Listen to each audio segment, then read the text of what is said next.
Hello, Rachel Brady from Well Worn Whisk here. Today I'm going to give you my 5 top tips for Christmas cooking.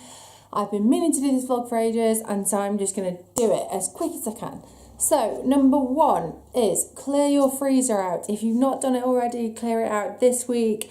Use as much stuff up as you can. Just go in there. It's good to do that anyway. Use up all those leftovers. Get through some stuff, clear some space, because you're going to need that space for Christmas cooking leftovers, and also you're going to need it for my next tip, which is about preparing ahead. Tip number 2 is prepare everything as much as you can in advance. So in my freezer right now I have cranberry sauce, I have bread sauce, I have my parmesan parsnips, I have, what else have I got, my red cabbage, my spiced red cabbage. So the only thing we're going to be doing on the day is turkey, roast potatoes and Brussels sprouts, which I do think are nice done fresh with pancetta and chestnuts.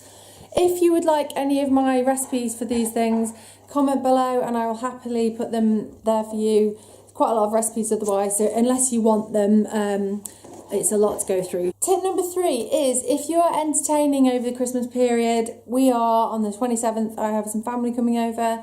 My tip for you is do it ahead.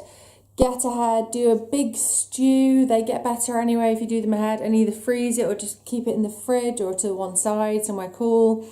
Or you could do some tarts, you could make them ahead with some big salads, or you could do a baked and glazed ham, do that ahead. Don't cook on the day you've just got too much on. Do everything ahead, do a trifle ahead, do a chocolate tart ahead. What I'm saying is just prep and plan.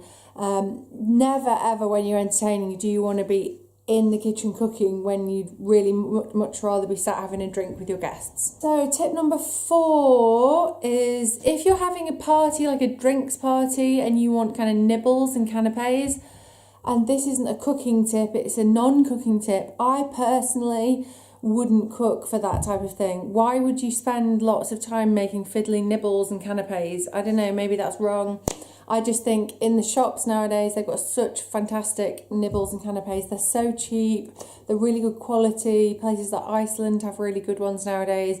You know, the kind of little nibbly things to pass around on a tray or whatever, or just to pick at. If you're just doing nibbles for drinks, then I would seriously buy it in. Don't stress yourself, you've got too much on. Tip number 5 is batch cooking. So in between the kind of parties or having family over and planning for Christmas itself, you still need to feed your family. So what I'm doing at the minute, if I'm making a ragu, like a meat ragu for spag bol or shepherd's pie or lasagna, I just make twice as much. This is a really good tip anyway.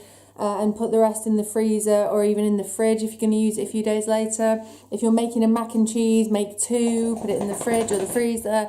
If you're making a casserole, anything, just if you think, you know, you're putting the effort in, you may as well make twice as much, and you're going to save yourself some bother.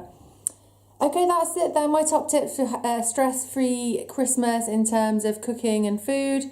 Let's just not lie, it's not going to be stress-free. It's a reduced stress tips. Yeah, so the biggest tip of all, I guess, is just enjoy it. Christmas is to be enjoyed. Don't enslave yourself in the kitchen, but where you can, just prep ahead and batch cook and organise in advance and utilise your freezer.